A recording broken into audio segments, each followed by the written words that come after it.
at the University of Southern California since 2008. At the same time, he is also the director of international communication of the Chinese Stomatological Association, and also a committee member of FDI and MLSC. Now, the topic today is on orthodontics or orthopedics.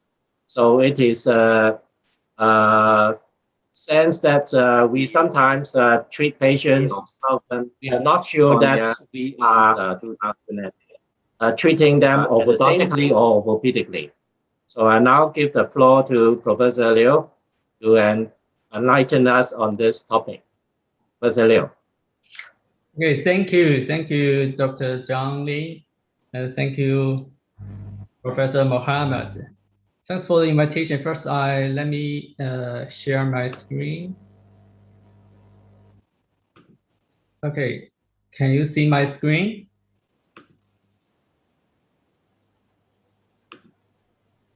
Yes. Yeah, okay, we can see your screen. Okay, good. Can I ask how long I can speak tonight? Because I think last time maybe I take too long. I don't want to waste many people's time. 1 hour, or because I have a lot of slides, maybe I can skip some of the patients. If you maybe best for 1 hour. 1 hour. Then okay, we leave 15 minutes for questions. Okay, I try my best. Okay. Okay, good evening, everyone. Hello from Beijing. I'm Dr. Yi Liu from Peking University. Thanks for Dr. Zhang Li's introduction. You already know me. I'm from Peking University. This is my university, one of the oldest and most beautiful university in China. A lot of old building and beautiful lake. The right lower corner is our dental school. We orthodontic department is in the 4th floor. It's a very big department. I want to show you these two founding fathers of my department. I think if I can say I make any progress, I have to say I'm standing on the shoulder of the masters. They are the masters of my career, especially Professor Fu Minghui. So that's my brief CV already introduced by Zhang Li. What I want to say is Professor Fu, during my PhD study, gave me a topic about orthodontic and the TMD treatment. That's a very hard topic. At that time, I don't know how to deal with the TMD patient. But this opportunity gave me opportunity to form different theory and philosophy to my future orthodontic treatment. So in this study, I found occlusion is very important. It's far more than we thought before. It's not only about teeth contact. When we treat patients, if we can treat some skeletal patient, we need to use occlusion to stabilize or change the skeletal relationship, especially for the TMD patients. If you cannot treat them orthopedically, you will not success. You will not relieve the pain, the symptom for the TMD patient. But after that, I found if I can treat TMD patient, why we can treat the skeletal discrepancy like in the same way. So I started to treat very difficult skeletal discrepancy patient. And after that, I found what we need to treat, what we need to help is children because they have growth. The bony growth is a natural healing process for skeletal problem. So that's why I talked 2 weeks ago about the early orthodontic treatment. That's kind of a reverse way for study. Still for orthodontists, we need to focus on children, not TMD, not a difficult skeletal patient. So today I want to share some of my experience. We start from the malocclusion. I want to define what is malocclusion for me, and also some biological background of craniofacial evolution, growth, development, and how I diagnose the skeletal discrepancy. Also some case presentation about prognosis and the treatment. So let's start with 2 cases. One is 11-year-old boy many years ago complain about the misalignment of the teeth. It's complaint from the parents, not the children. You know, at this age, they don't understand what is beauty or not. So this looks like a simple case. Class 1 molar relationship and the midline is on. We treat the patient very easily in 11 months, just align the teeth. Still in class 1 relationship and the midline is good. And we finished the case 3 years later. The patient came back to my office himself, this time no parents. He asked for retreatment for the facial profile. He wants to improve the protrusion. You cannot see protrusion from the teeth, but we extract 4 bicuspid. It's in class 1 relationship, but we still can extract the 4 bicuspid. We finish the treatment, still in class 1 molar relationship. The midline is not that bad, but it takes 3 years. It's not an easy treatment. I don't know why I take that long, but I only know it's very difficult. That's 2-time treatment result. 2 times, all of them class 1 molar relationship. So we finished the dental part. I think it's good, but let's see the profile. The profile is not very good, right? You can see the mandible after the second treatment is in a more protrusive position. It's not a good profile. So after that, I never see this patient. I don't think he is satisfied with my treatment result. That's give me a huge burden. So I think of this patient a lot. I don't know what's wrong with my treatment. Let's see the self of the first and the second treatment. We never changed the mandible position. For 3 times, it's class 2 mandible position. Also, we never changed the inclination of the occlusal plane. At that time, I didn't understand how to treat this kind of the skeletal problem. Another case in the same age, 12-year-old girl, she has severe crowding, also class 2 molar relationship. So we extract it as a first treatment. That's a 1-time treatment, but it takes 3 years. After the treatment, she's 15 years old. The molar and the canine in slightly class 2 relationship is not an easy treatment and finished in a long time.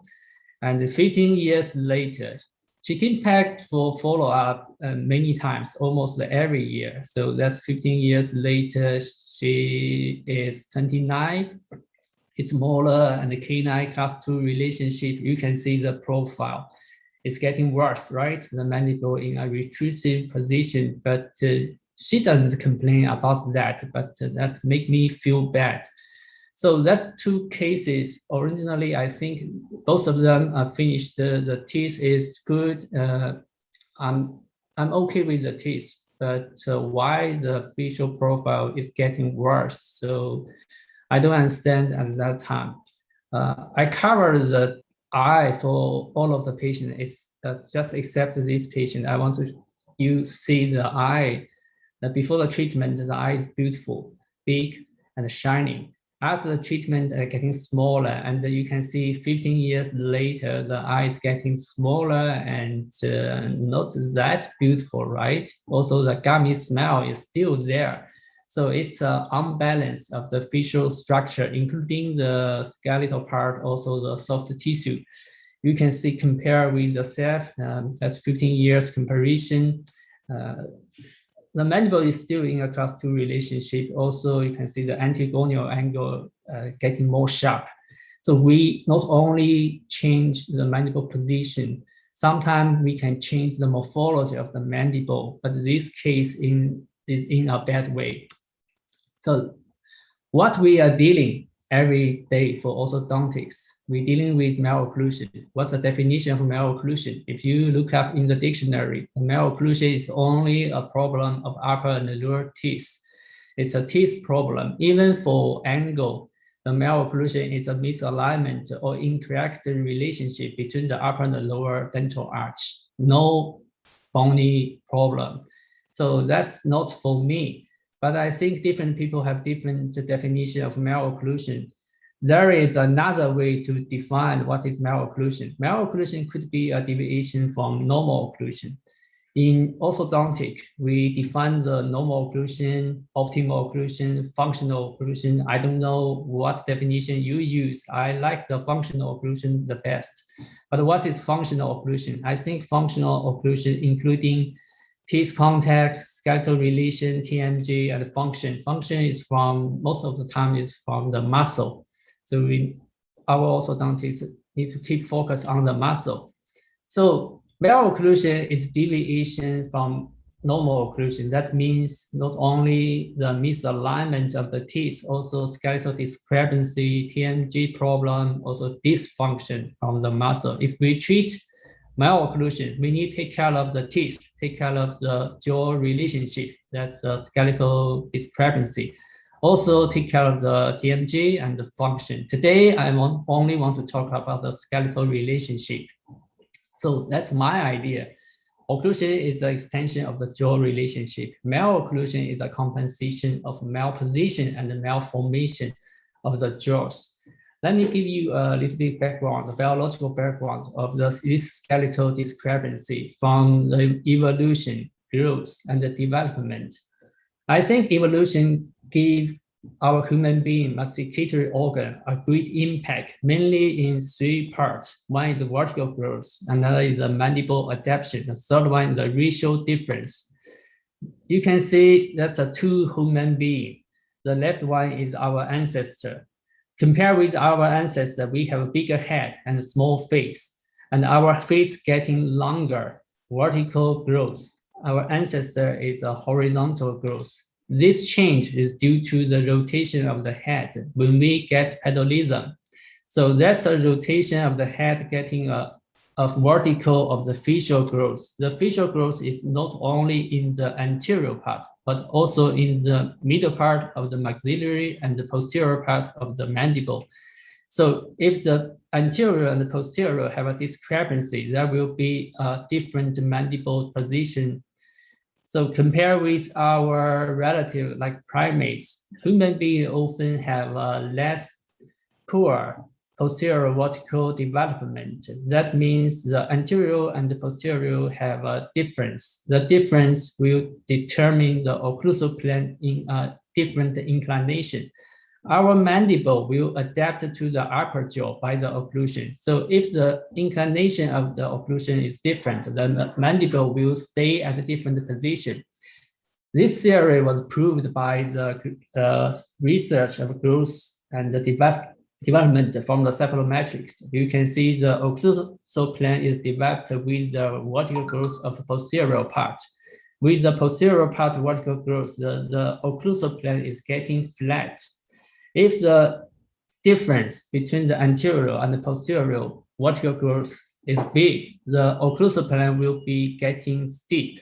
So that the mandible will be in a class 2 relationship with the upper jaw. That's a theory of the growth. You can see the class 1's skeletal relationship with a very flat occlusal plane. Now class 2, you have 2 different posterior and anterior occlusal plane. So that's because of the difference, vertical difference between anterior and the posterior part.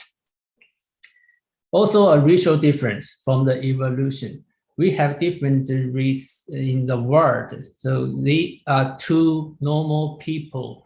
But the left one is a protrusion and the right one is in straight profile. We all like treat patients in straight profile, but some race it's a true protrusion. It's not straight profile. That's a racial difference. So we cannot treat every race into a straight profile.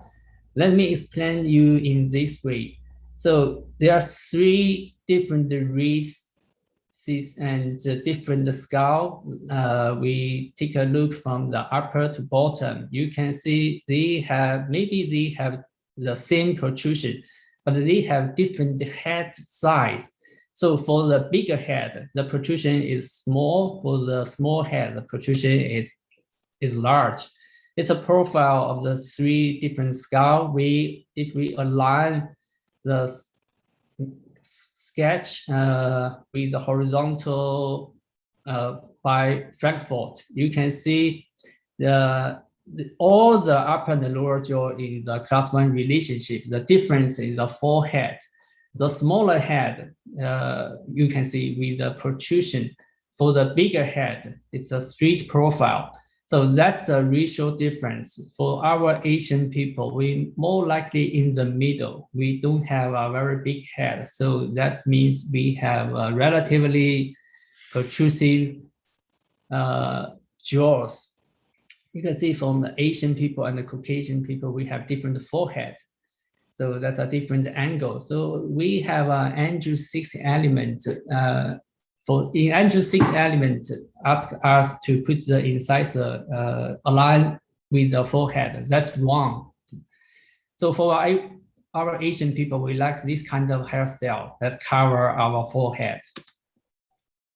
So for summary, skeletal discrepancy have a very big racial difference. Different races have different bony profile. Some of the races have a true protrusion. You cannot treat this kind of protrusion into a class 1, no, into a straight profile. I think that's a human beauty of this diversity. So you cannot treat every people into one race. And also the skeletal discrepancy is mainly a problem of the mandible adaptation. So how to diagnose this for the skeletal discrepancy? I think it's a very interesting literature from Cuba, 1950. I agree with this kind of stage of orthodontic diagnosis. There are 5 stages of the diagnosis of orthodontic. One is no diagnosis, that's a long time ago. The second one is purely aesthetic diagnosis. The third one is diagnosis based on the articulation. I think it's the start of our modern orthodontics. The fourth one is a diagnosis based on the cephalometrics. That's very important for our orthodontists. Every time we need to use every cephalometrics to make a diagnosis of the skeletal discrepancy. The last one is the rational diagnosis. That means the interdisciplinary diagnosis. That's a hard part. I don't want to mention that this time. That's a stage 2, aesthetic diagnosis only based on the front teeth. But nowadays, still many orthodontics, even GP, they only align the front teeth. They think that's an orthodontic treatment, but I don't think so, right? Stage 3, considering the molar relationship, that's an occlusion part, like angle, use different method to define the molar relation. Different molar relation determine the different facial balance. Also like Kevin Case and Charlie Treat use a facial appearance to make the diagnosis. But nowadays, we know the facial appearance is determined by the skeletal relationship, not only the teeth. Stage 4 is a cephalometric diagnosis. I know every people make cephalometric diagnosis. You have your own method, but I like this classification the best. It's in 1915 by Lisher, even before the invention of cephalometrics. So the classification including the malformation of jaws, malposition of mandible, malrelation of the dental arch. The last part is the dental part, malposition of the teeth. So before we treat the teeth, just make diagnosis for the jaw, for the mandible. So I use this kind of the template, cephalometric method to finish the classification of malocclusion, including the jaw, the mandible, the dental arch. It's a very easy way to do the template. I use Frankfurt as a reference line in the middle and make another 2 in the upper is from the end point, another horizontal line. The lower part is the lower border of the syphilis is the horizontal line, the third one. From the front to back, the first is from the end point, the vertical line, and then from the PNS, another vertical, and in the middle, the last vertical one is tangent to the posterior border of the remus. So you use the template to make observation about the morphology position of the cephalometric of the jaws before you take measurements. So never take measurements before you make all the vision. So that's why I use this template. Of course, we can make measurements about the maxillary position, mandible function, and the occlusal plane. And the last part is the molar. Every time the molar should be perpendicular to the occlusal plane. That's a function requirement. So that's my way to do the cephalometric. First is the morphology, including cranial base, maxillary, mandible. Cranial base is only for research. Maxillary, mandible is something for clinic. You need to make diagnosis. And then the position including maxillary, mandible in three-dimensional way, and the dental arch is about the occlusal plane. The last is about the teeth, position of the teeth. So first, what is the morphology of the maxillary, including the palate? Palate is not a plane, palate is a curve. So the lower part is a alveolar ridge. Alveolar ridge determines the occlusal plane. So in my diagnosis, occlusal plane is a bony diagnosis. So the front one is the A point, the posterior part is the PNS. They all constitute a different form of maxillary. So that's only for observation. You cannot measure it. It's very hard to measure the form. After the form, you need to diagnose the position of the maxillary. Sagittally is protrusive or retrusive. And vertically is not high angle or low angle. It's rotation, counterclockwise or clockwise rotation. I will explain it later. And also the morphology of the mandible, including the chin, the gonial angle, condyle, alveolar ridge. The chin is, every time the chin, reasonable chin is the P Pogonian is in front of the B point, at least 1 millimeters. The gonial angle is about 110 and 125 degree, and also the condyle with good length and form. Alveolar ridge determine the occlusal plane. It's a bony measurement. You can see different mandible morphology. The first one is in good morphology. The other three is not very good, but no matter what kind of morphology, we should establish a good occlusion for different morphology on the mandible. Let's take an example. You can see two different morphology of the mandible, but the mandible morphology is different, but the occlusal plane is the same inclination. Are you going to treat this patient differently? Maybe it's a high angle case and a low angle case. If it's the same patient, only with mandible angle resection, after the surgery, are you going to treat the patient differently? So maybe not, because we already make the treatment plan. So with whatever the morphology of the mandible, just take care of the occlusal plane inclination. If the inclination is the same, for most of the time, the treatment strategy is very similar, but just be careful of the muscle. So after the morphology of the mandible, you need to take care of the position. The position including the sagittally, retrusive, or protrusive mandible, also vertically, it's a rotation. The mandible is movement, so it will be rotated in different way. Like the skeletal class 2, we have maxillary protrusion, mandible retrusion, and maybe a combination. For most of the time, it's a mandible problem. The mandible in a retrusive position. For the class 3, we have maxillary retrusion, mandible protrusion, or a combination. Most of the time, the class 3 is a combination for maxillary retrusion and the mandible protrusion. The vertical diagnosis is not only about the high angle or low angle. Actually, the high angle is a clockwise rotation. For the low angle case, most of the time it's a counterclockwise rotation. Both of the rotation is not good. You need to pay attention to what direction the rotation will take place during your treatment. Just be careful. For most of the time, the high angle case is a clockwise rotation, and the low angle case is a counterclockwise rotation that will be into a very deep bite. So if you treat these two different rotation for high angle case, you need to keep the mandible position or even counterclockwise rotate the mandible. For low angle case, just keep the position or just increase the vertical dimension. It's very hard for low angle to make clockwise rotation. So that's a diagnosis by now. For future, and if you need to treat very difficult case, you need to rational. That means that interdisciplinary diagnosis take care of everything, including the TMJ, muscle, occlusion, posture, psychology, and even more.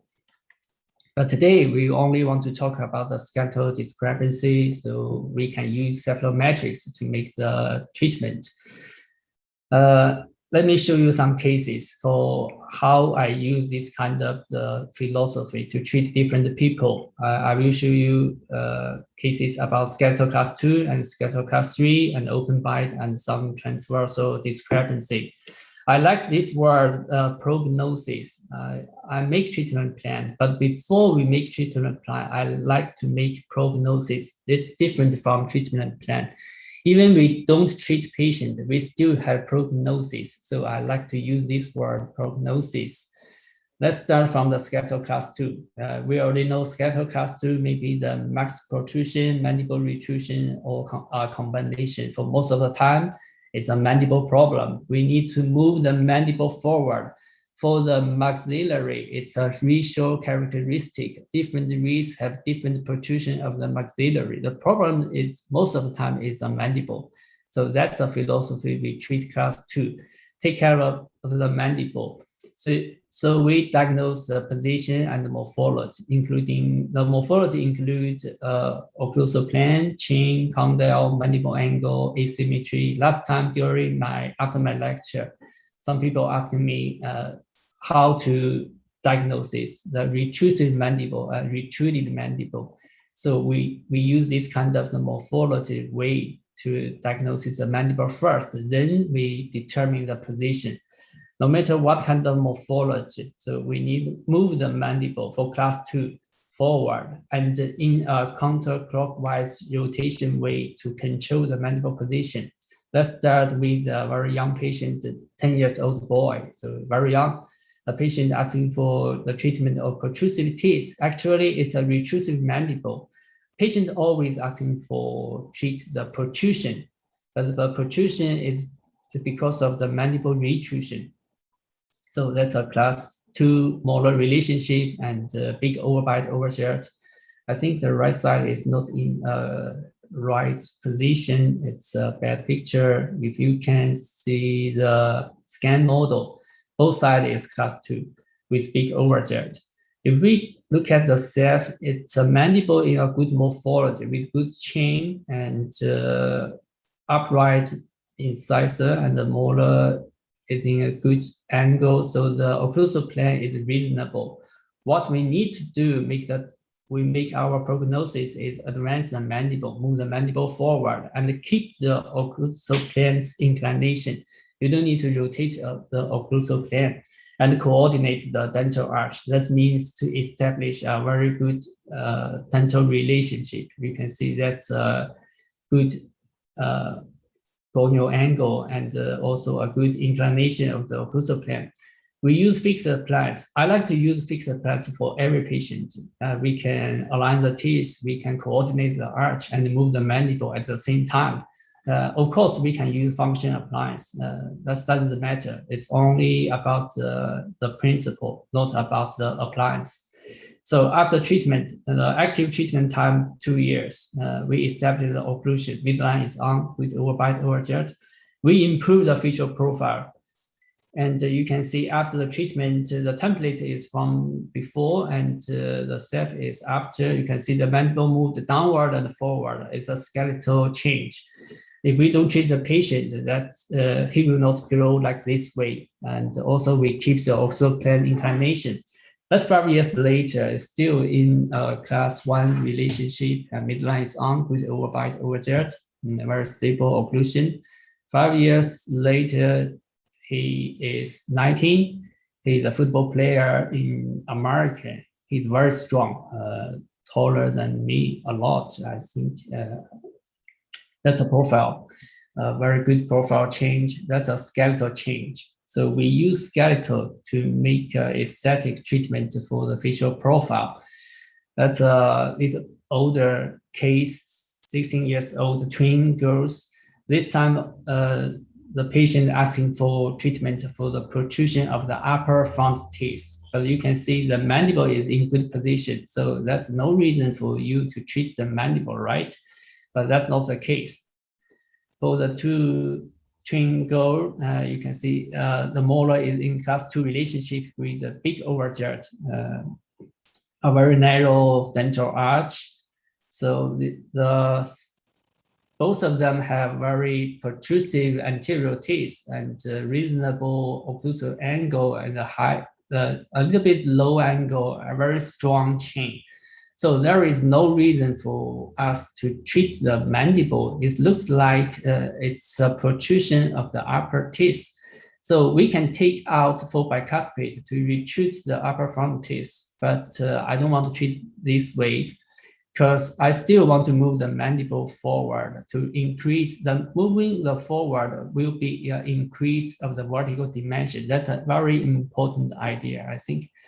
So it's still the low angle case, you need to increase the vertical dimension. Also expansion for the upper arch. That expansion will give space to upright the incisor, and upright the lower molar will keep the lower incisor in good angle. Try to do non-extraction for every case, for every young patient. That's my idea. So we use fixed appliance again, class 2 to move the mandible, class 2 elastic to move the mandible forward. And you can see the bend for the upper molar. That's for the extraoral arch. And also expansion for the upper and make the space to retract the upper front teeth. That's after treatment. The active treatment time is 2 years. And the midline is on, class 1 molar and the canine relationship. And with the wider upper and the lower arch, which give more space for the dental. And after that, you can see the older one, younger one, the profile is still reasonable, right? We move the mandible forward, but the profile is reasonable, not that bad. You can see from the comparison of the before and after cephalometrics, the chin is moving forward and downward. It's real. So you can use this template to carefully superimpose the before and after. You can always demonstrate what your planning is done or not. So we move the mandible forward, it's done, increase the vertical dimension. That's right, expansion of upper arch and upright the lower molar. We extract, you can see we extract the third molar. That's for the upright the lower molar, non-extraction, we did it. That's a younger sister, the same thing. We move the mandible forward, downward, and expansion of arch and upright the lower molar, extraction of the third molar, non-extraction. So same thing. That's 1 year after, before they go abroad for foreign school. The occlusion is stable, especially for the younger one. It's a very good occlusion, and the midline is good, it's reasonable, and I think you can see the profile is still in class 1. Can you see the hairstyle change? So that's a forehead problem. You know, we move the mandible forward. So that's a natural way. The sister, they want to use the hair to cover the forehead. That makes the profile looks nice. That's a racial characteristic. So that's our racial problem. I think it's another class 2 case. This time, he is not asking for treat the retrusive mandible. He's asking for relieve the pain from the condyle. Because he is 31 for many years, he cannot chew food correctly. He has chronic pain on both sides. He has a broad upper arch and a very narrow lower arch for both sides posterior. He has a scissor bite. So that's difficult for him to chewing food. You can see it's a self-generated from the combine CT. The right side, the condyle is very short. The left side, the condyle resolved in a very small one. The mandible in a retrusive position. You can see from the it's two different mandible. That's why we take a look from the right side and the left side. So our prognosis is to establish occlusion. That of course give him the ability to chew food and move the mandible forward. That's a mandible problem. Even for TMD patient, we still can change the position of the mandible. Also means we change the position of the condyle. If we move the mandible forward, that will give more space in the TMJ area that will relieve the TMJ symptom. That's our philosophy. Try to do non-extraction, at least at the beginning of the treatment. Don't extract the teeth. If you cannot finish the patient with non-extraction, maybe later we can extract the teeth, but try to do at the beginning with non-extraction. Here already extract the third molar for the lower. Let's give our space to upright the lower molar. We use fixed plans with, you can see the splint here. This splint is to testify the mandible position, also move the mandible a little bit forward. So after the splint, the pain is getting relieved. So we have confidence. We need to try to move the mandible to this position, in a forward position, and establish the occlusion. That's after treatment. It takes 3 years. It's a very hard treatment. We established a very good interdigitation, and the profile is getting better, but still a very small mandible because he lost his condyle on both sides. It should be a small mandible. After the treatment, you can see the mandible move forward and the occlusal plane is reasonable. We can compare the right side before and after the mandible moving forward, and you can see the space to the front vertical line is getting smaller. And also the left side, the mandible moving forward, the molar get upright, and we increase the vertical dimension for posterior part. That's very important for the condyle. So we finished our prognosis. So after the treatment, we can see the lower molar, especially the lower molar. We upright the lower molar and we make establish the occlusion. 2 years after the treatment, still very stable occlusion with good overbite, overjet. Overbite, overjet is very important to evaluate the stable position of the mandible. The 2 years after, very harmony profile is maybe not a street profile, but that's reasonable for Asian people.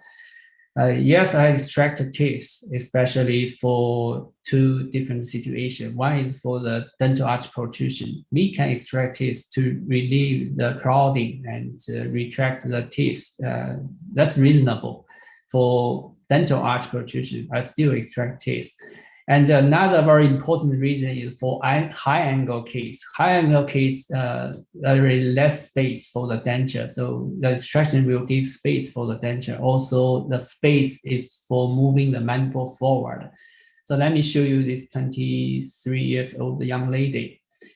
She asking for protrusive relievement and also the TMJ noise for some time, not very severe. She's in very good dental interdigitation, class 1 molar, and almost class 1 for the canine. Overbite, overjet is reasonable, midline is good. Only slightly crowding, it's not very severe. She also asking for the treatment of the gummy smell. The picture is not nice, and this picture is took by her classmate. She was laughed by her classmate about the gummy smell. So the self, you can see she has two different inclination of the occlusal plane, especially the posterior part is very steep, more than 15 is around the corner, so 20 is big. So the mandible in the retrusive position is a skeletal class 2, and also the maxillary a little bit protrusion.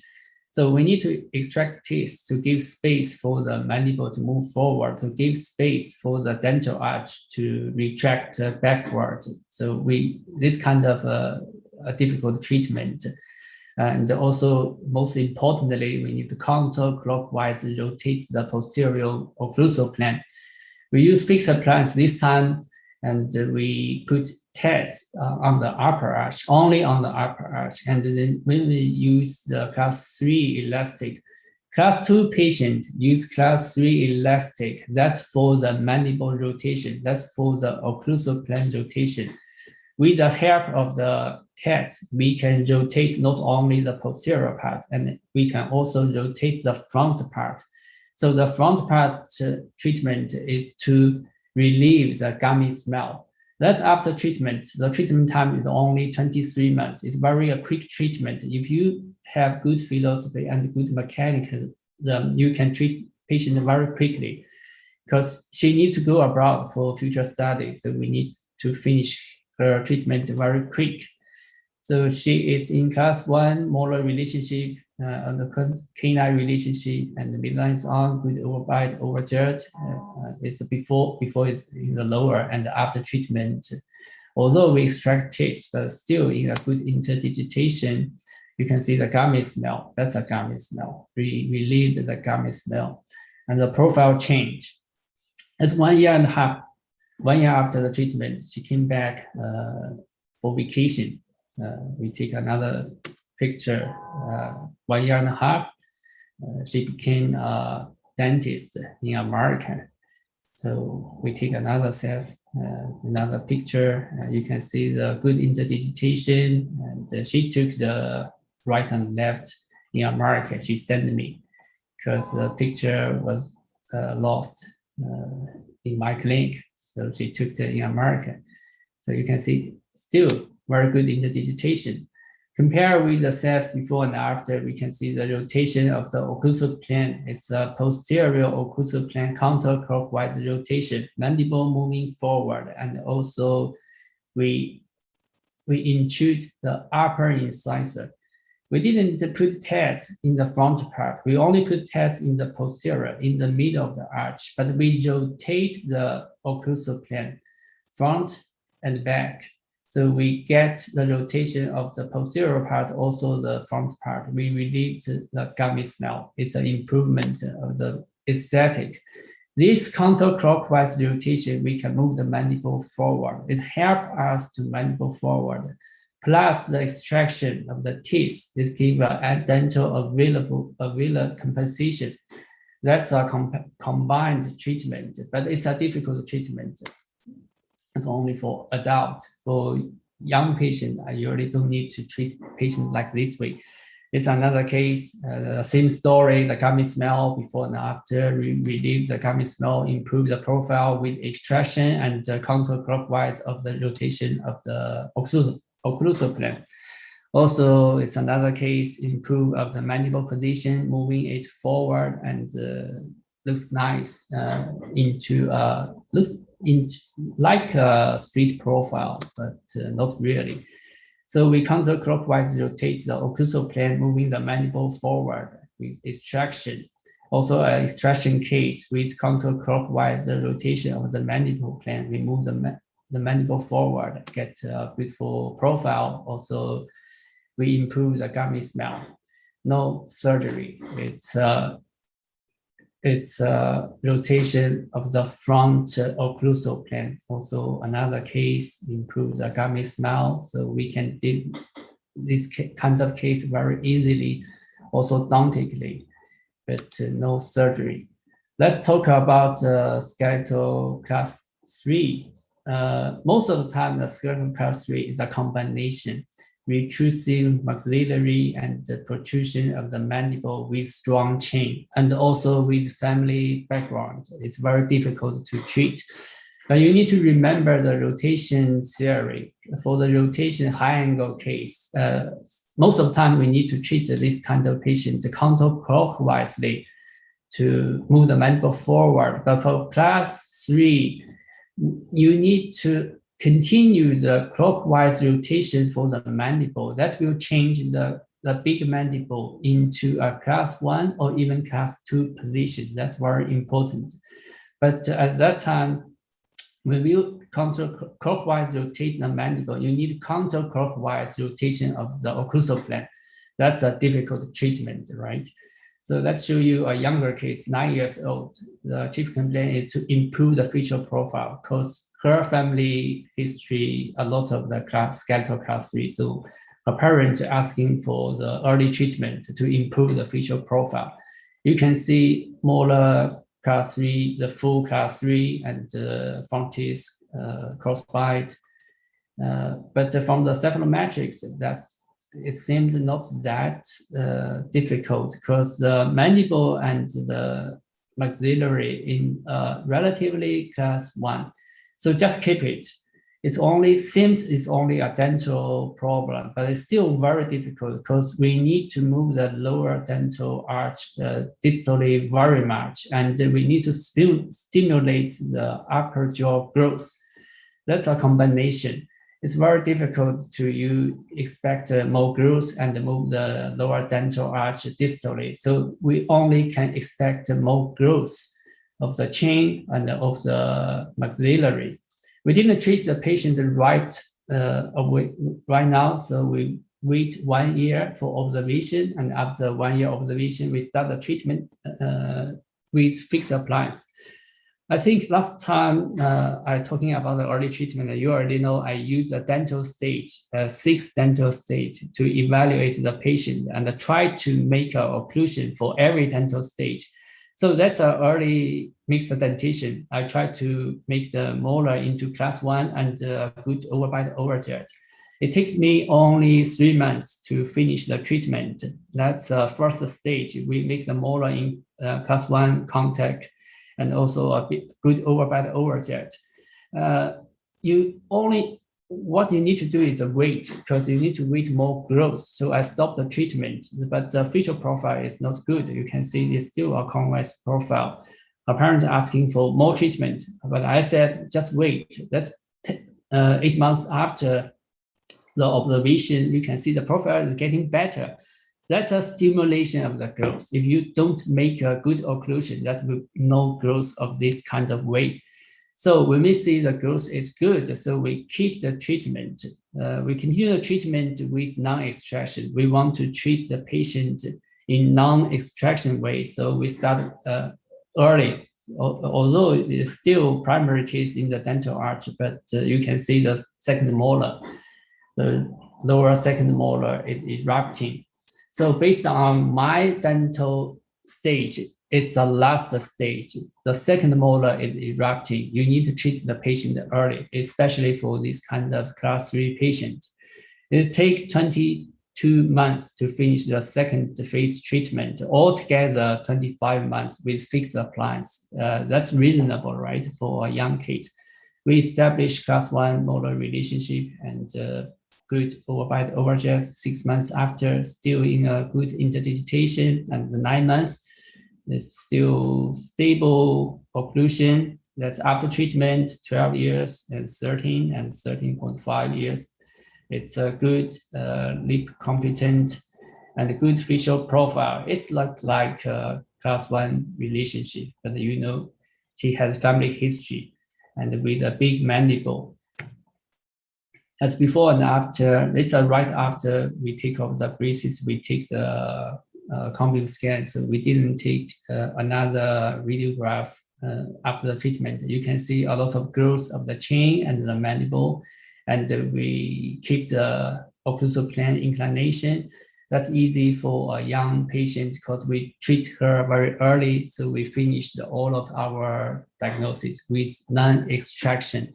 We stimulate the growth of the upper. So the upper and the lower, they both grow forward and downward.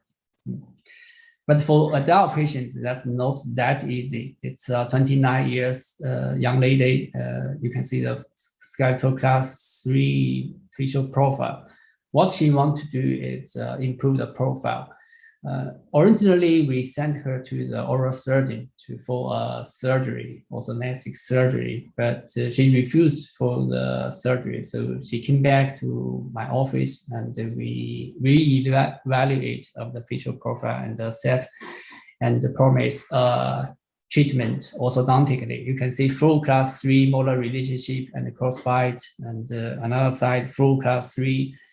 So it's very broad dental arch and with mild crawling. It's very difficult for you to treat with non-extraction. But as we know, from the self, we know the jaw relationship is reasonable, a little bit lower jaw protrusion and inclination of the occlusal plane, especially for the posterior part. So what we need to do is a clockwise rotation of the mandible and a counterclockwise rotation of the occlusal plane. It's a reverse way, so it's very difficult treatment. We need to use tests to help our treatment. We put the test in posterior part of the lower arch. It's around the oblique area. So that's free of the lower dental arch movement. Distally move the lower dental arch with the help of with the assistance of the test. And for the upper arch, we just keep the occlusal plane, and after treatment takes 26 months. It's not that long, right? There's still a little bit gap between the lower canine and bicuspid, but just the wait. If the occlusion is right, it will close automatically. That's after treatment. We improve the facial profile. It's a big mandible, but in a good profile. 6 months after, you can see the gap is gone. It's a good interdigitation with good muscle pressure. The dental arch will getting very good occlusion. 6 months after the profile, it's not bad, right? For skeletal class 3. Before and after full class 3 into class 1, that's for adults. That's difficult than young patients. That's why I always talking about we need to treat patients in early age to avoid a very difficult treatment in adults. Because the young patients, they have growth. You need to adjust the growth into a normal way. So that's before, after, and 6 months after. We still follow up this patient, but she is in a good profile with stable occlusion. What we did is to move the mandible backwards by clockwise rotating of the mandible. But in this time, we have to counterclockwise more of the occlusal plane to compensate the clockwise rotation of the mandible. It's a very difficult movement, but we did it, we finished it. So once again, open bite for class 3, it's a clockwise rotation.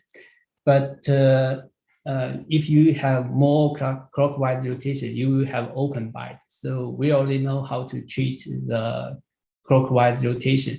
You need counterclockwise rotation of the mandible. That's for open bite. For deep bite, it's a counterclockwise rotation of the mandible. You need to increase the vertical dimension. That's another way. So you already see this picture for open bite. It's a clockwise rotation of the mandible. What we need to do is a counterclockwise rotation of the mandible. So let's see this young man, 28 years old. He asking for the treatment of the occlusion because he cannot bite correctly, has sore muscle on both sides and the TMJ pain. You can see attritions, a lot of facet on the teeth. Originally, he can bite together, but after a restoration of the lower molar, he cannot bite together, and sooner or later, he became open bite. That's the beginning. He can bite together. He get a crown in the lower left molar. After the crown, he cannot chewing correctly. He has pain in TMJ. It's a medical history from the TMJ department. And 4 years later, he get a little bit open bite in the front teeth. He was referred to Orthodontics, but no one can treat him. And after that, 1 year later and another 2 years, he became open bite.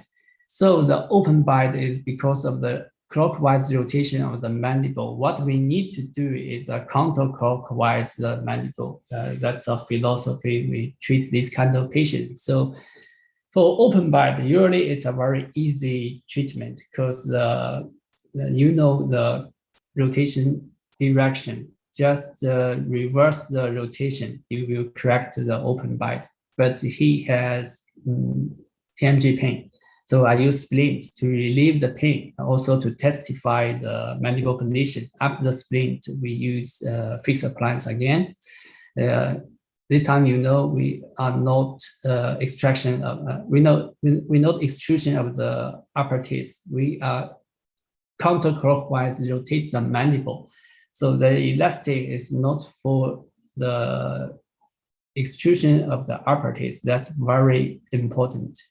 After the treatment, we re-establish the occlusion because originally he can bite together by himself. You can see a preparation of the upper bicuspid for another crown before, but he cannot have another crown. He's afraid of another bite problem. So he just leave this preparation here.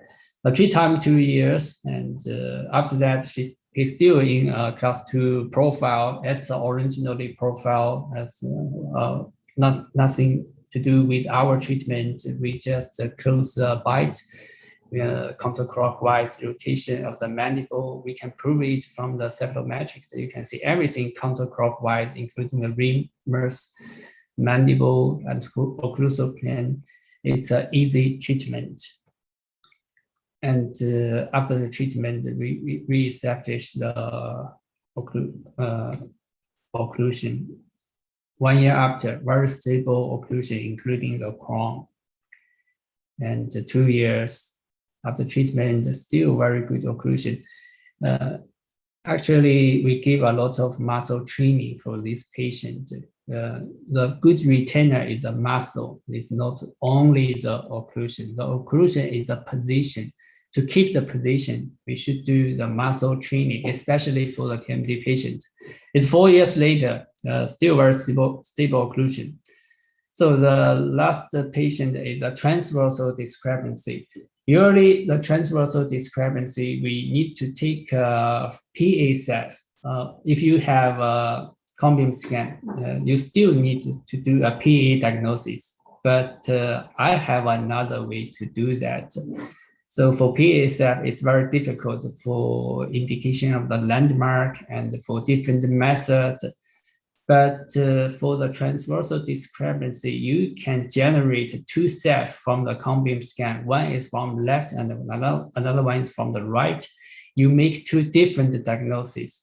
You have 2 different forms, different position of the mandible. Just to make 2 different diagnoses and 2 different prognoses, you can treat this kind of the transversal discrepancy. You don't need to learn a lot PA-SEF, cephalometric method, measurements, but the only simple way you still to do a SEF, but on both sides. That's a very interesting way. So if I have time, I will explain about the cephalometrics a lot because I teach cephalometrics in my university for a whole term, like 3 months or 11 course. So it takes a long time to study cephalometrics. It's very interesting. Let me show you a last case. It's still a TMJ case, but not that severe. A little bit pain on left side. You can see asymmetry smell, protrusive, a little bit protrusive. It's not a very severe profile. So class 1, almost class 3 on the right side. It's class 2 canine relationship on the left side. So the looks like a class 1 molar relationship on the left side. But the midline is off. You can see the smile line is also inclination, not even. So that's her complaint. To treat the smile, also to treat the TMJ problem. You can see from the regular SEF, there are 2 mandible, 2 profile. So you can make the diagnosis like this way. Just put it into one is from right side and another one is from left side. Now you get two mandible and in different formation and a different inclination. You can see the inclination from the left side and right side is different of the occlusal plane, also for the mandibular plane. You can see she has two different condyle, two different morphology and two different positions. For the left condyle is in the retro position in the fossa and the very, very small condyle. What we want to do is to move the left side more forward than the right side. That's a differential diagnosis from the right side and left side. If we move the left side more forward, we can correct the asymmetry, right? So that the midline is here. So if we move the mandible left side more forward, we can correct the midline. Midline is not our treatment objective, but we want to relieve the TMJ symptom, also to correct the skeletal discrepancy. We give her fixed appliance, ceramic bracket for young lady, also a splint to testify the mandible position. We try to keep the mandible in the middle. That's our target. It's very difficult. In this case, we have two different vertical dimension from right side and left side. Of course, the left side, we have a lot of space between the denture. That's something we need to do. After the treatment, both sides, class 1 molar relationship, the midline is still off, but we believe me, we move the mandible forward in a orthodontic way. It's not a surgery. You can see the profile is getting good because we move the mandible forward, and also we increase the vertical dimension, and you can see the smile looks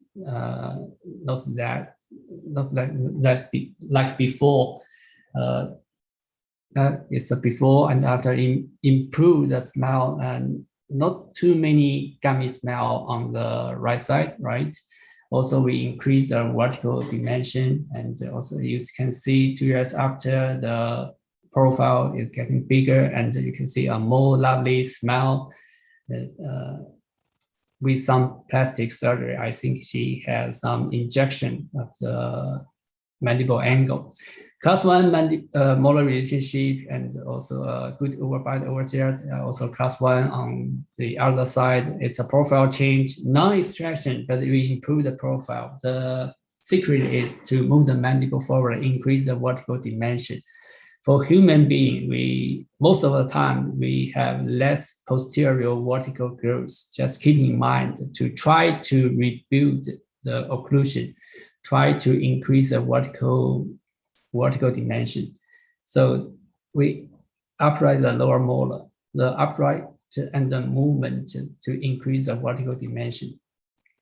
And compare with before, you can see we move the mandible, especially the left side, forward. So the condyle is in the middle of the fossa compared with the before. So that's a target we want to treat. We treat orthopedically for this kind of patient, not only for aesthetic, not only for occlusion, but also for the TMD problem. So you can see before and after, we move the condyle in the middle of the fossa. And that's a safe before and after. We take a right side, it's inclination of the occlusal plane, a little bit change, a steep changing to a more flattened way, and it's a left side, it's a bigger changing, and the vertical dimension increase, and a counterclockwise rotation. So that's all I want to talk about the orthopedic treatment. If you look up the orthopedic definition in the dictionary, you can see orthopedic is a prevention of deformity, disorder, injury of skeleton and associated structure. We can paraphrase this definition for orthodontic. If we treat orthodontic patients orthopedically, we can prevent and correct the deformity, disorder, injury of maxillofacial skeleton, right? So that's our orthodontist job. So how do you define the malocclusion? Will determine how do you treat the patient. So just believe me, malocclusion is a deviation of occlusion. Try to define your occlusion. That will be a comprehensive definition. Every people have different definition. Today we're talking about skeletal relationship. That's only a part of it. So I believe there are a lot I still didn't mention about that. So all of us still have a lot to learn, a lot to practice. Thank you very much. It's my email. Feel free to contact me if you have any questions. Thank you.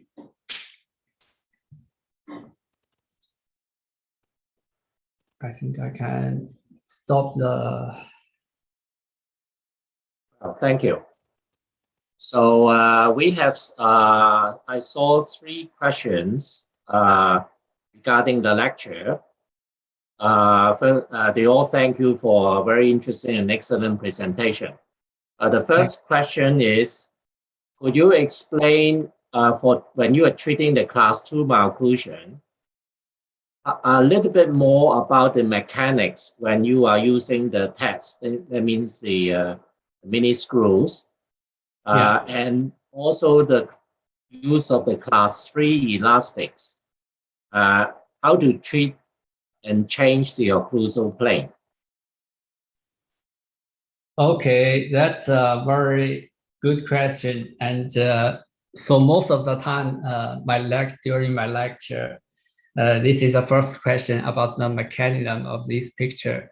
So I use fixed appliance. I put tests in the middle of the upper arch, and actually there is ligation between the test and the upper arch, and that's a fixation of the upper arch, and the fixation separates the upper part into front and back, so into 2.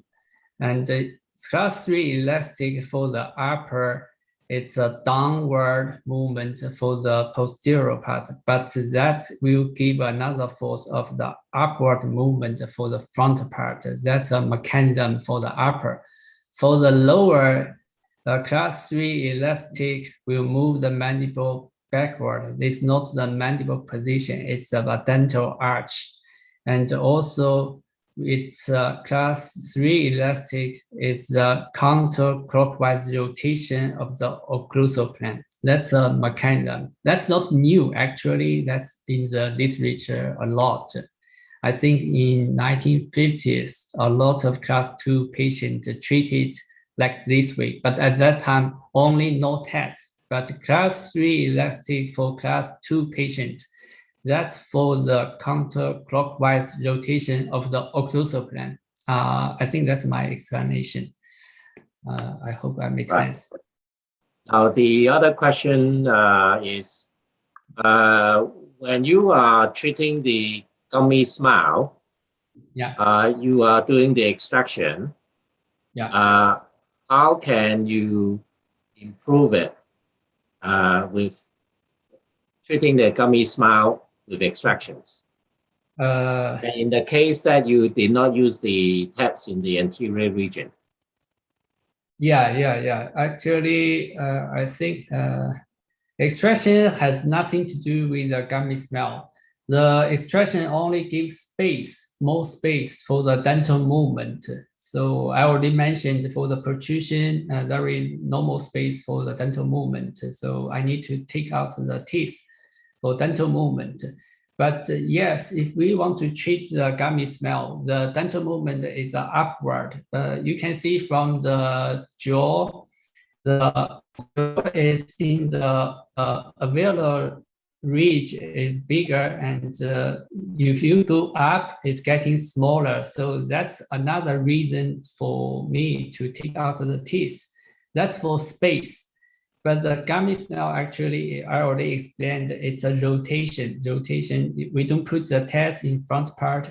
I only use the wire and together with the test to make rotation. So extraction to provide more space. The test and the wire to give also the elastic, give a rotation of the dental arch. I think that's a combination mechanism. Thank you. Now, from another attendee is, could you explain the principle of the construction of the occlusal splint when you are treating the case with a bilateral scissors bite? Yeah.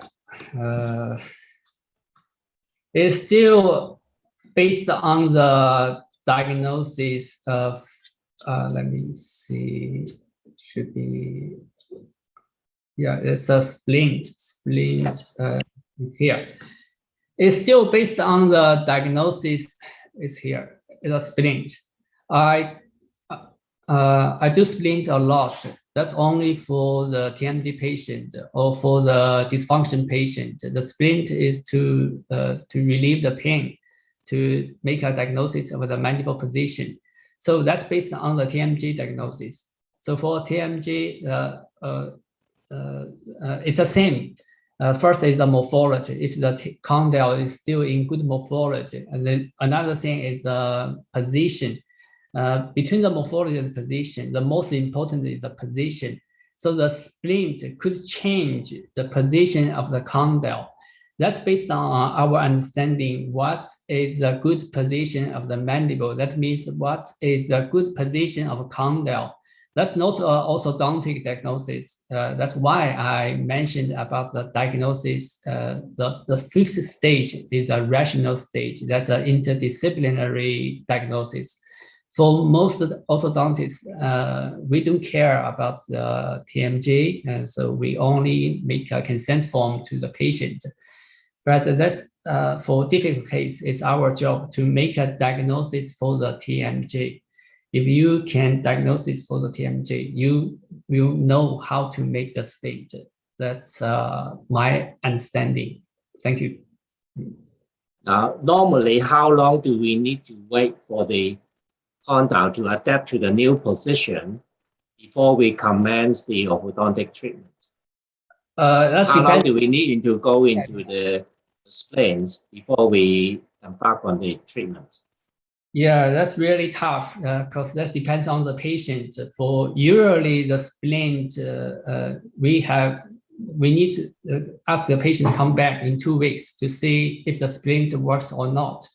But if the splint works well, usually we can continue our treatment. Orthodontically, maybe we adjust the splint a little bit to see another week. So usually for me, 1 month is enough. But for some tough case, maybe we need to take 2 months and 3 months to see where is the right position of the mandible. For several patients, I make another splint because the first one is not good. So I make a new position and make another splint to testify the position. So that's pretty much a case-by-case thing, but I try to use it very short time, less than 1 month. Thank you. It's a question from HS Chong. He or she wants to know what archway shape do you use normally? Is it ovoid or universal arch shape? For all cases when you are doing the expansion, or you make the shape of the arch form yourself? Good question. Very good. I never use arch form. That means I never use a chart and to make a form. I make my diagnosis to make an individual form for each patient, because the arch form is dependent on the jaw position. Jaw morphology. If for a bigger jaw, should have a very big arch form. So sometimes the jaw is very narrow, so that will be a small arch form. So I never use a template to make arch form. But you can see from my patient, I always make an arch form a little bit bigger, because in this way, the mandible will have more position to move, more space to move. So especially for the canine, don't make the canine very narrow. Don't make the upper and the lower canine contact very closely. That's very dangerous. for lateral movement. That's from the occlusal point of view. That's my understanding. I hope I make sense. Thank you. There's one question from two people asking about the muscle exercise training. Yeah. Is it different for cases where you are treating open bites or you are treating scissors bite? Not too much. The muscle training is like it's like a package. Always include the lip, the tongue, especially the tongue. So you need to close the lip. Ask the patient to close the lip every time. You don't use, you don't speak. Just close the lip. You take a course, watch TV, do your homework. Just close the lip. And very importantly is to move your tongue from the front teeth. Don't thrust the tongue into the front teeth. It's almost the same. And if we have more, just the posture changing. So posture changing means you need to look at you in the mirror, in the just keep your eyesight in a parallel way, and to try to adapt your body posture in parallel, like the shoulder position, like the head position. Just maybe we asking young patients to more exercise, outdoor activity like that. So that's pretty much the same for adult, for young patients, for every dysfunction patient, or for every regular patient. I always give this guidance, and it's free, no appliance for this kind of patients. Right. Okay. There's a question wanting you to clarify. How do you achieve clockwise rotation of the mandible while you are achieving counterclockwise rotation of the occlusal plane? Because once you are rotating the mandible clockwise, but you are changing the occlusal plane the other way. Yeah, right. That's an interesting question. So that will confuse a lot of people at the beginning. Because this class 3 skeletal discrepancy. So the mandible is still in a forward position. If you want to improve the profile, you need to move the mandible backward. But for a bigger mandible, we cannot get it smaller. That's a physical impossible. So what we need to do is make the mandible clockwise rotation. That means we use a rotation to move the chain backward, but we get longer. So we obviously we change the protrusion into a elongation of the face. So that's for the bony part. But if we move the mandible clockwise, that means the occlusal plane will more steep. So for a more steep occlusal plane, you need counterclockwise to compensate for the clockwise rotation of the mandible. So we change the occlusal plane in a more difficult way for the treatment. So for this kind of patient, it's very difficult to deal with the occlusal plane. It's not only the original position. During the clockwise rotation of the mandible, we make the occlusal plane more deeper. More steeper occlusal plane, we need to just upright the molar, just counterclockwise rotation of the posterior part using the TED. That's why the class 3 patient is difficult to treat, and the philosophy is different from like class 2 and open bite. I don't know if I make sense, but that's the way I treat patients. It works, believe me. But the only problem is face elongation. Sometimes the people don't like a long face, but it's hard. It's a physical phenomenon. You have a bigger mandible. I have to head your mandible in some way. So you don't like protrusion, we make it longer. So that's the way we the class 3. Am I make sense? Yes. I don't know. Okay, thank you. A question relating to TEDs, mini screws, right? do you use extensively to intrude or extrude teeth to achieve the rotation of the jaws?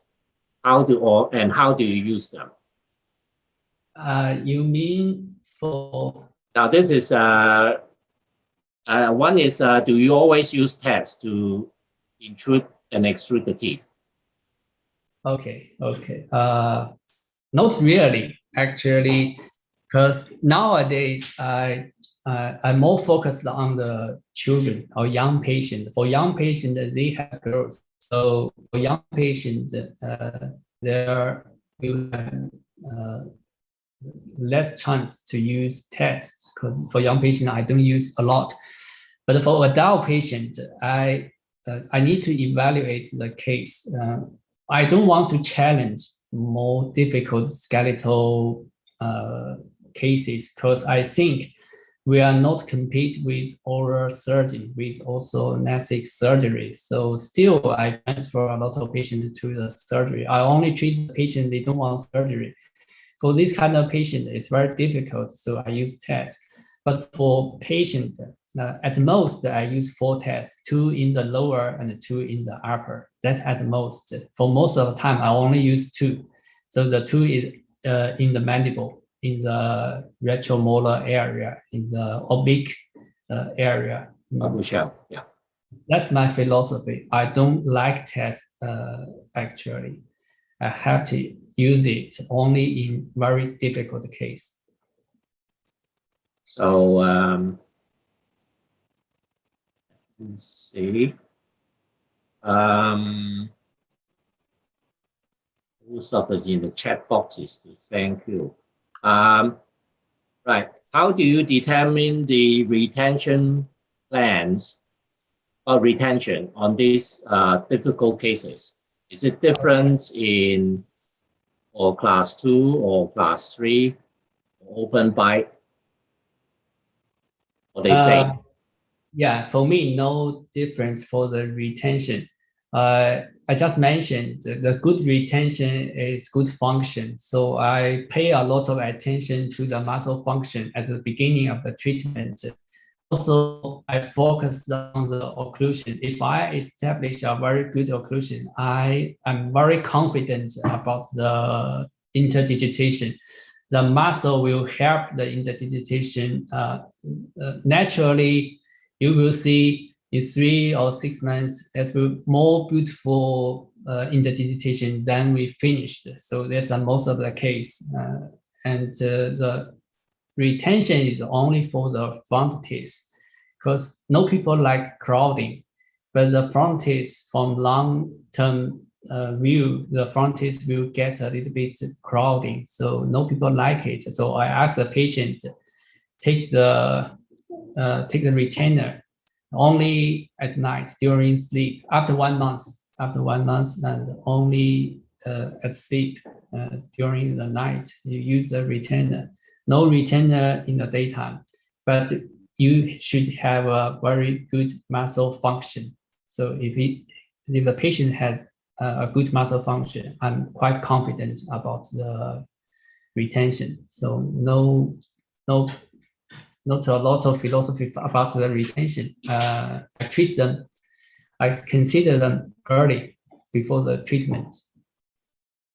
Well, as it's getting later, maybe I ask the last question from Dr. Lawrence. It's about the repositioning splint again. Okay. How do you put the splints if the patient have asymmetry or transverse discrepancy who refuse surgery? So it's regarding asymmetry or say canting of the occlusal plane. Yes, actually, for this kind of patient, I really like give you a whole lecture or give you a whole presentation of my case and the philosophy. That's just a simple presentation for this one case, because for a long time, this transversal problem is very difficult for me. But now I realize with the help of the computer scan, we have another view. of this kind of a problem. I already said we don't take a PA set for the transversal discrepancy. That's no help. So I take continuum scan and make a differential diagnosis on both sides, the left side and right side. That's a two set. Because I already understand a lot about the set, so I already know the mandible position, mandible morphology. But this time, you just make two different diagnoses on the both sides, but for same patient. That's the first step to understanding what's the problem of the transversal discrepancy.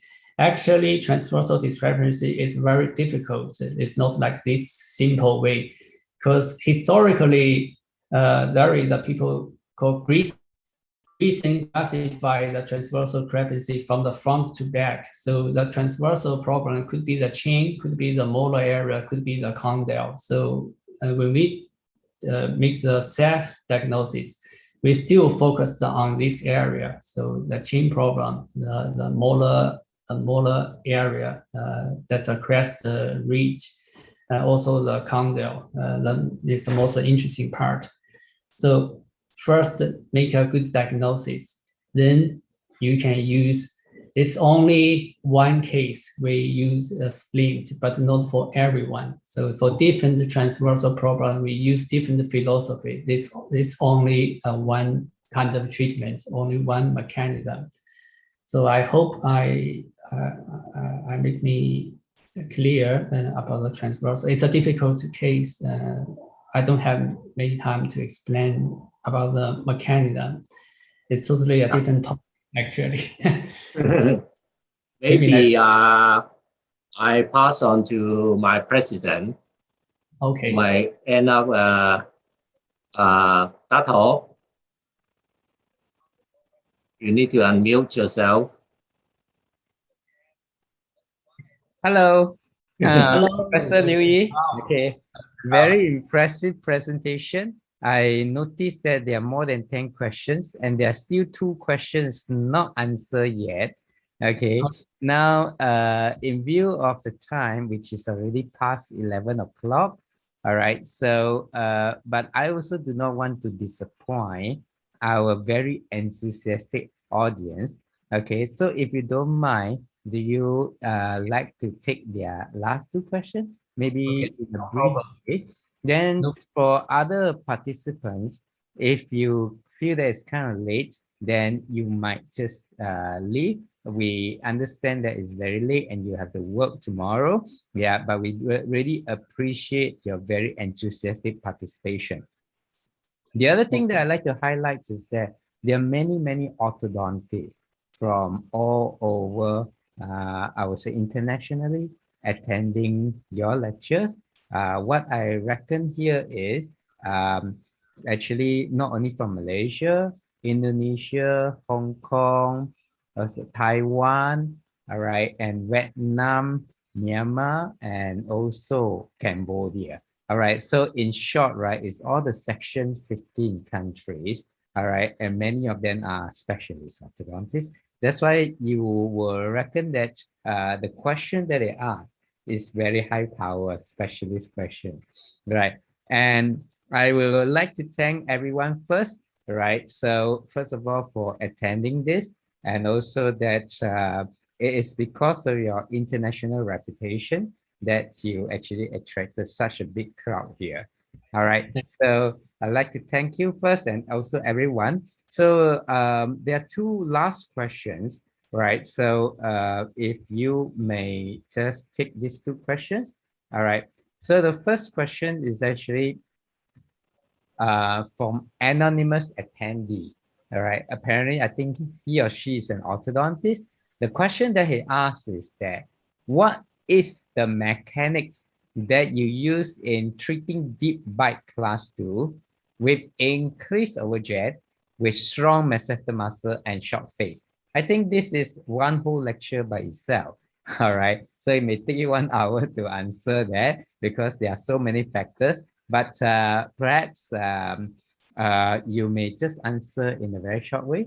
All right, hope you don't mind, Prof. Okay. Thank you. Before I answer the question, I want to thank Dr. Hao for your kind invitation. It's my great honor to have this opportunity. to share my experience before your ICD section. So it's really, really appreciate. And for this question, yes, just like you said, it's very tough. I cannot say I success for every treatment, but I just want to help these kind of patients for very deep bite, skeletal problem with strong muscle.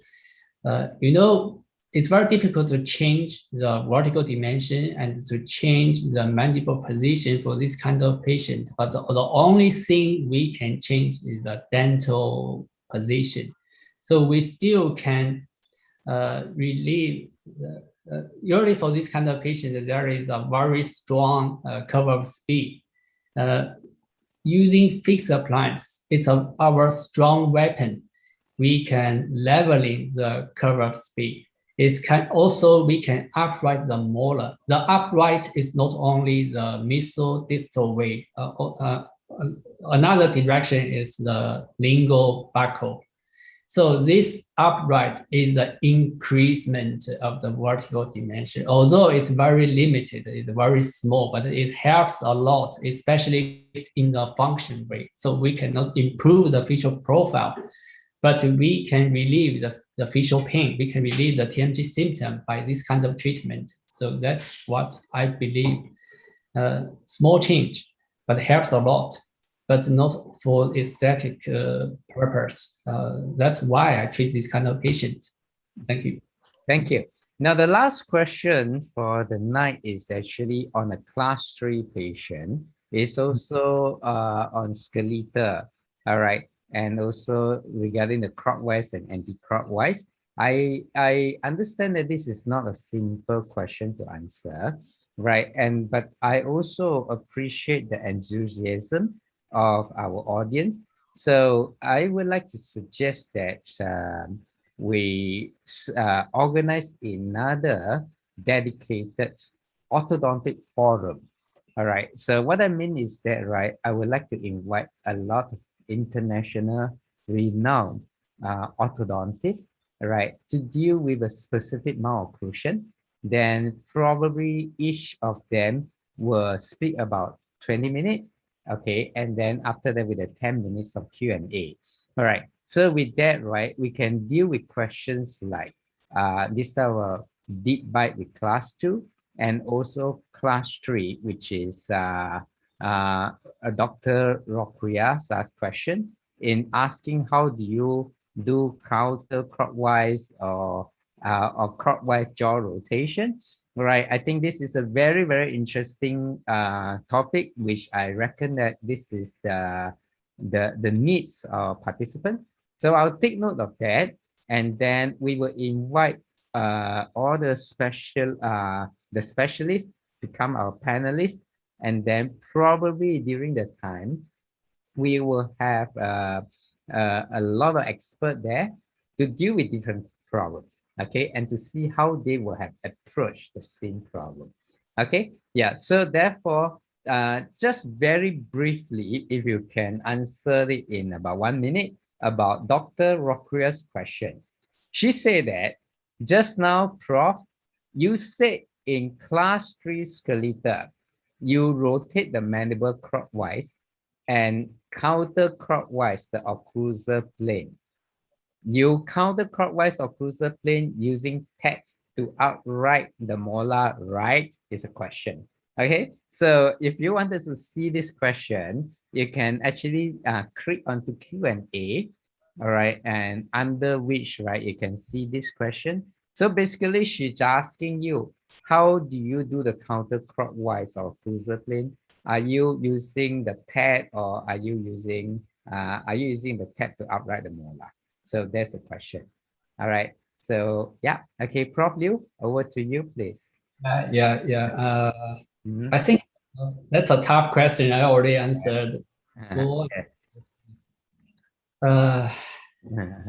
No, for class 3 patient, it's a big mandible. So the mandible originally in a protrusive position, but the patient, also the parents, they don't like the protrusion. So they asking for correct the protrusion. But the mandible is big. You cannot just move it backwards because there is no space in the TMJ area. So you're moving the mandible backwards. The only way you can do that is a rotation. It's just like the open movement. If you open the jaw, the mandible will go backwards. So you move the mandible like this way. But when you move the mandible rotation in a clockwise way, the occlusal plane will also getting steeper. So we need to decompensate the steeper occlusal plane. That's why we use the test to make more movement of the occlusal plane. That's a difficult part for the treatment. That's for the lower. For the upper, we need more growth for the posterior part, especially for the molar area. So we need to use a class 3 elastic to elongation of the teeth to stimulate the posterior growth of the upper posterior area. So that's kind of a philosophy for this kind of treatment. And anyway, it's difficult. Okay, thank you. Don't recommend this kind of patient to go to the surgery first and then. Right. Okay. So to summarize tonight's presentation, because Professor Liu has shown so many difficult cases, and that's I'm so happy that it triggers so many questions. But then orthodontics, right? When we correct it, it can be A, just a simple dental alveolar movement. B is a myofunctional movement. All right. C is actually an orthopedic movement. And D is actually an orthodontic surgical movement. So therefore, these are the 4 classifications or categories of the movement, right? So Prof. Liu has been able to perform such a complex treatment. So therefore, I think we will like to invite him again to present it in some of the difficult questions. And then I'm sure that he will be able to explain in a very comprehensive way. All right. So without further ado, I understand it's very late at night. I'd like to thank Professor John Ling for tonight moderating this very interesting session. And thanks, Professor Ling. I also like to thank every one of you, right, including my ICD counselors. They are all very supportive of these webinars that they always stay every night without fail. And of course, I will also like to thank our education chairman, Professor Mat Ibrahim, right? He is the key man instrumental behind this whole webinar project. Okay, so over to you, Professor Mat Ibrahim. All right, thank you. Okay, thank you very much, Dr. Ha Kim Chuan. And also thank you very much, Professor John Ling, for moderating the session. And also on behalf of Section 15, we would like to thank you, Professor Yun Lee, for sharing her experience, knowledge with us, not just tonight, in the last 2 weeks also. So we hope that the last 2 sessions have been very fruitful and informative for our guests. In fact, tonight we have about more than 120 listening to your lectures, and also about a few more in the YouTube channel listening to you. Okay, again, thank you very much, Professor Liu, for sharing with us. And as Dr. Hao said just now, maybe we'll invite you in a separate session and another occasion we meet you again. Okay, so on behalf of Section 15, we thank you again. And of course, I also like to take this opportunity to introduce our next speaker in 2 weeks' time. He is Dr. Stephen Chang from Taiwan, I think. Okay, he will be talking about limitation and breakthroughs of clear aligner treatment in complex malocclusion. Okay, again, this webinar will also be available on our YouTube channel on the August 25th, I'm not mistaken, the webinar. So we meet you again in 2 weeks' time. Yeah, Professor Ibrahim, please allow me just to say a few words about Stephen Chang. Stephen Chang is actually the president of Taiwan Orthodontic Association, right? And he is qualified from United States, and he's very, very experienced in orthodontic and he has conducted many training. He's from Taiwan. All right. Okay. So thank you, Prof. Yeah, I hope many of you will register and log into the excellent speech by him. Thank you.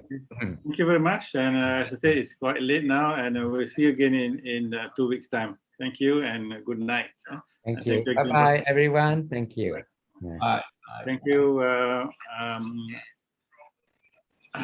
Amy and Datin, for facilitating this webinar tonight. Okay. Thank you. Bye. Bye-bye.